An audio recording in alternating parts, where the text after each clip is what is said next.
Good afternoon. Can you guys hear me? Excellent. I'm very pleased to be here. It's my first, and I hope won't be the last, of an invitation to join the Africa Business Conference. This is the 22nd African Business Conference, and I think this year is themed Africa 2020, and it's around creating a clear vision for that future prosperity that Africa desires. I'm going to spend the next few minutes speaking about what I think are the critical ingredients to support Africa in attaining that vision that it has for itself. I see a lot of people staring at me. I have no checks to offer. All the checks have been given, so don't expect any check given at this point. My name is Roosevelt Chinaka Michael and Kemakolam Ogbonna.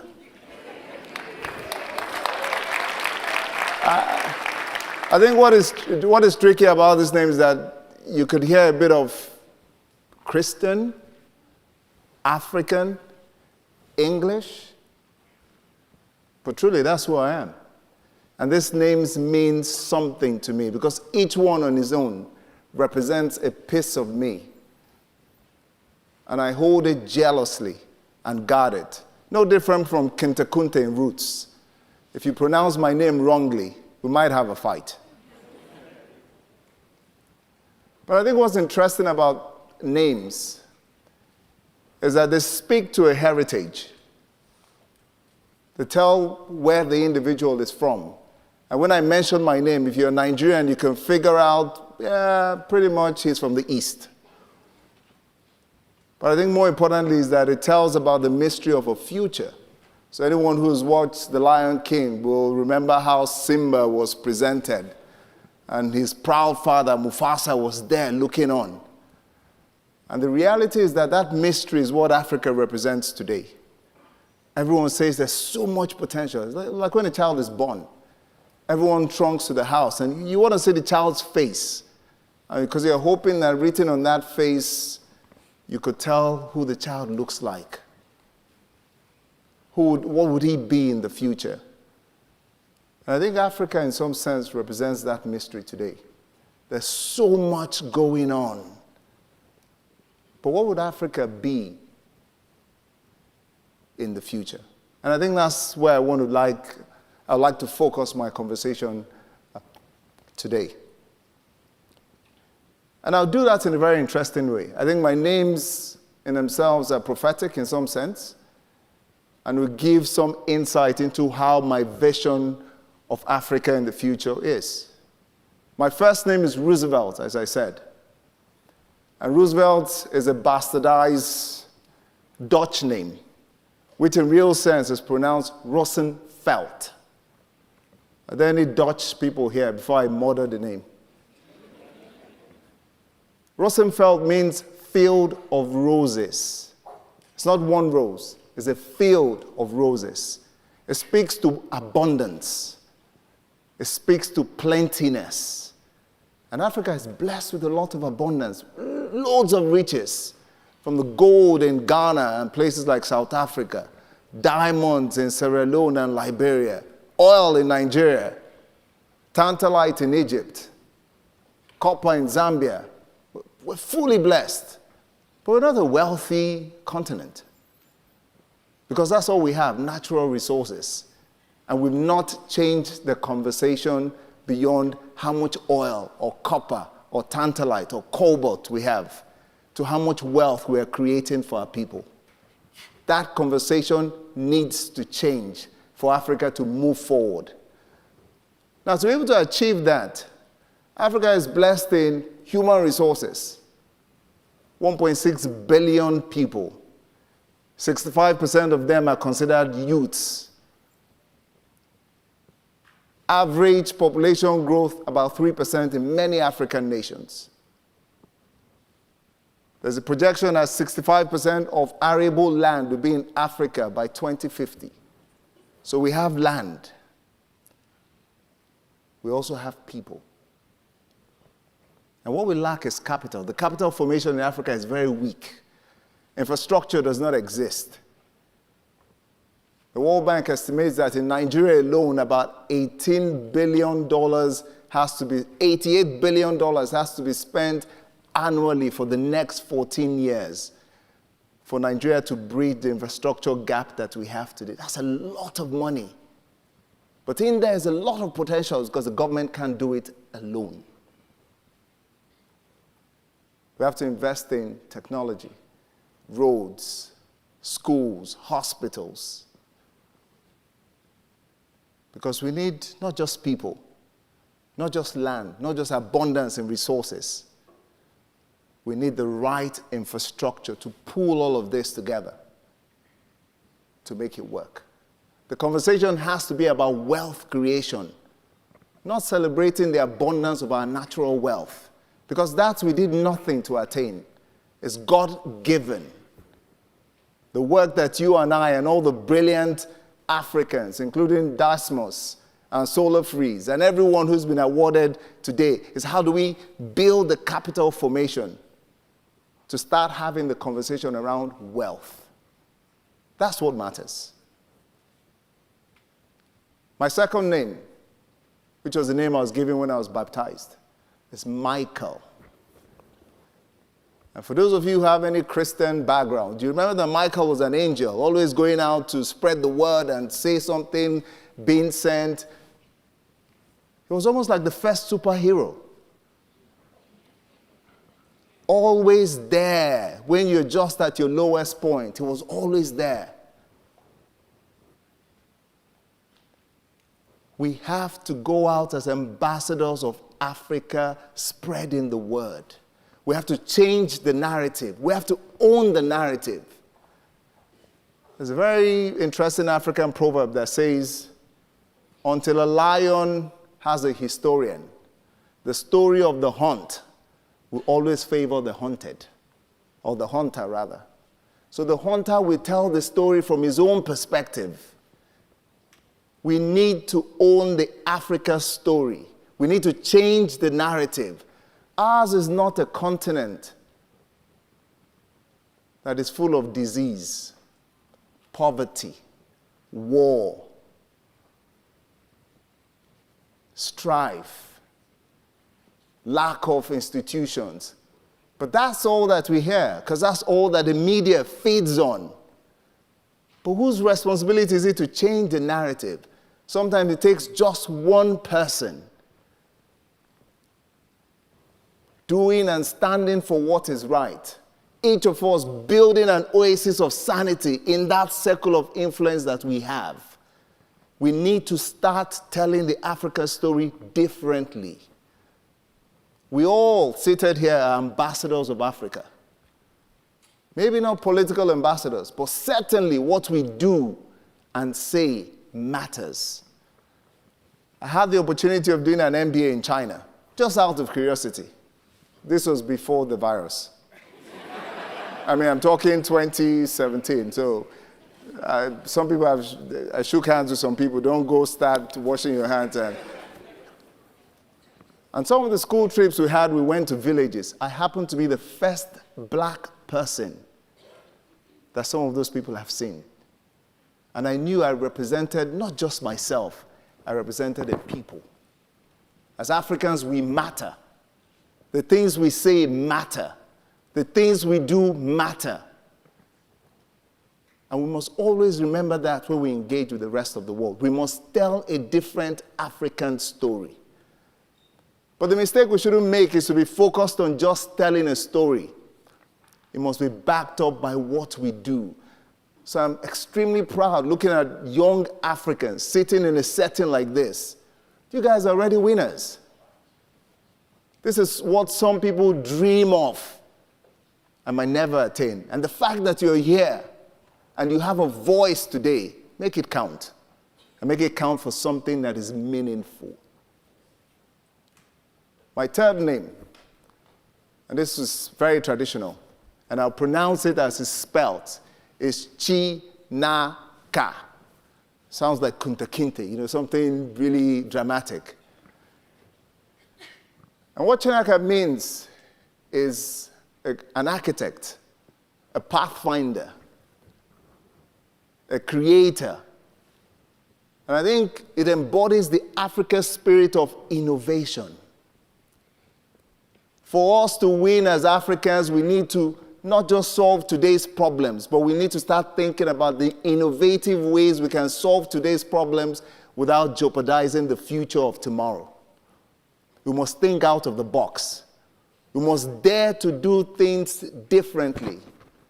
Thomas Sankara was the one who said that Africans must dare to dream. You know, growing up as a child, I remember something we used to watch called Space 1999. I'm not sure a lot of people will be in that age group. But what was interesting about Space 1999 was that they used to talk to themselves over a screen. And today we do FaceTime. That's the power of a dream. We must dare to dream. Within my bank and my institution, what we say is that the tomorrow that you want, if you want to own it, create it yourself today. We must energize the likes of Solar Freeze and many Africans who are innovative and are looking for an outlet to win. Now, the challenge around innovation is if you're in a society where the conversation is not built around merit, trying to innovate means nothing. Because it's not about who is best at it. It's about who knows who. The Africa of tomorrow to win has to be one that is, the conversation is around merit. It's around who brings the best to the table such that we can win. My fourth name is Nkema Kolam.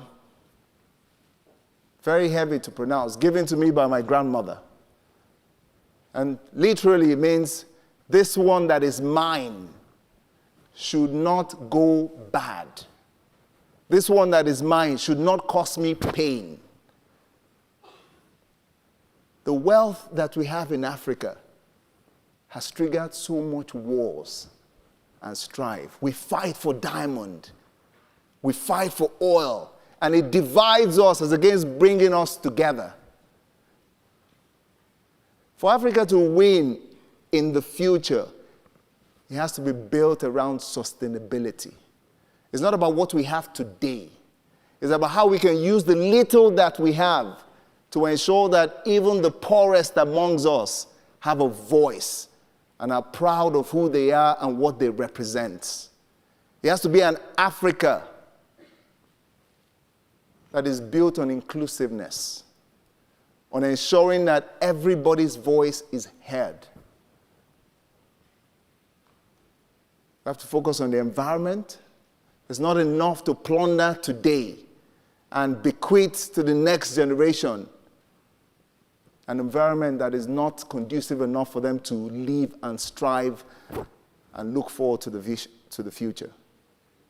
We have to look at women, children, the most vulnerable amongst us, and bring them into the conversation. It's not enough to pay lip service to supporting women and making it more inclusive. We must create a platform that allows women strive, not just in the workplace, but even at home. We have to build governance and institutions and try and break away from that Messiah syndrome that a lot of African nations have. This is the guy who's come to save us. The Messiah syndrome in itself builds despots and dictators, and they turn around and bite us. But we created those monsters. We have to build around sustainability, the environment. For businesses, it's beyond profit. It has to be about the people they serve, the communities they engage in, and ensuring that the planet stays today as well as tomorrow. My family name or my surname is Ogbonna, which translated means father's friend, a bosom, someone you really cherish. Now, everyone has a friend. I think the beauty of a friend is that they're there for you at your highs and lows. You go through life with them, go through pain and joy. But the greatest friends are the ones who can tell you the truth to your face, make you understand the places where you've gone wrong, and get you to retrace your steps. For Africa to work in the future, we need to be able to tell truth to power. And we must build institutions that allow it to work. And you're not afraid to participate. A lot of us might never get into politics because, as we say, it's too dirty. But as long as we stand by the sideline and watch others determine the future of Africa, or our nation specifically, and never get involved, then we have no say. And the worst of us, we lead the best of us. And there's no gainsaying as to exactly where we will end up. There must be peer review across Africa. We must build a system where nations can hold each other accountable for the things they do and how they do it. I think it was Kwame Nkrumah who says that you're not just African because you were born in the continent and carry an African passport. You're African because the African blood flows in your veins. So I don't care where you are, where you were born. If you're African, you will know. The blood is there. And we must stand together to support Africa to grow. Several African countries, when a Caucasian comes to set up a business, he can do it in 2 minutes. If a fellow African comes to set up a business, it takes him 3 years. Because as Africans, we find it difficult to work together. That has to change for Africa to grow. We must be trade partners. We must draw energies. We must think about the Pan-Africanists, the likes of Nyerere, Mandela, the likes of Nnamdi Azikiwe, and all of those guys who try to build an inclusive Africa where we pool our resources, pool our energies together to build a continent for the betterment of the people. I don't care how far you try to run or hide or deny the blood that flows through your vein. You need to understand something. As Africans, our self-worth is built on the self-worth of the community that we come from. So I can run as far as I want to. Each time an African is being judged, for good or for bad, whether you like it or not, it rubs off on you some way. So I'm Nigerian. And the first thing you hear when you go to many markets to do business is that someone says, "Are you a 419?" There are less than 5% of Nigerians, what do I mean 5%? Less than 100,000 Nigerians who have colored the rest of the community with the 419 toga. And it's very hard to shake away. So we must remember to work together, to build partnerships across Africa. I've shared with you the 5 critical ingredients as I see it necessary to support Africa as we go into the future. The first I shared with you is the conversation around wealth. Let's move away from abundance and the natural resources that we have and start having a conversation around building wealth for Africa. Let's change the narrative. A lot of people ask me at the release of Black Panther whether Wakanda was a real nation. And I'm sure you know what my answer was. Yeah? My answer was yes. Because Africa truly can be that. And we must be proud of that story. It was Chimamanda Adichie who says that if you tell the people one thing over and over and over again, just that one thing, after a while they become that. So let's change the narrative. Let's tell ourselves that one thing, and let it be that Africans are great in themselves. And that collective spirit will be the force that we require to change our continent. The third thing I spoke about was around building innovation and having a society that's built around merit. And having that conversation that forces talent and youth, the likes of Solo Freeze, to come to the center stage and have a voice. Let's build sustainability. Let's think about the most vulnerable amongst us, because they matter too. Let's give them a platform to have a voice. And let's build partnerships. Because Africa's problems cannot be fixed by anybody else but Africans themselves. So we must come together, work collectively to build that partnerships. I work for an institution called Access Bank. Access Bank is the fastest growing bank in Africa over the last 18 years. It also happens to be the largest African bank within our own markets. What has made Access Bank interesting, or an interesting place to work, is that these are the conversations we have every day. Every day we seek to make an impact on women, working with the World Bank and IFC to build a sustainable environment for women businesses to thrive. And for that, we have our W initiative, supporting women new in business and are looking for finance to grow. We have conversations around society and the impact on climate. We happen to be the only African bank that signed up to the global initiative around sustainable banking at the last World Bank conference in DC. We're working with Global Initiative to tell a different story about Nigeria. We're working with the Ford Foundation to look at Africa differently and positioning Africa in such a manner that we begin to see it in the new light that it is. There's a lot of music in Africa. In Nigeria alone, there are 774 different tribes and languages. That's a rich culture, but nobody tells that story. There's fashion. There's music. We need to retell the African story. Working with the likes of Ford Foundation and Global Citizen, Access Bank is helping to tell that story. I've been in the bank for 18 years, and the reason I get excited every day I come to work is that opportunity to be able to make impact, not just in the lives of the people who work with us, but the communities and the markets that we serve. As I close, I urge you to think about these 5 critical things: how they impact you as an individual, the markets that you operate in, and I think more importantly, what you can do to further this conversation.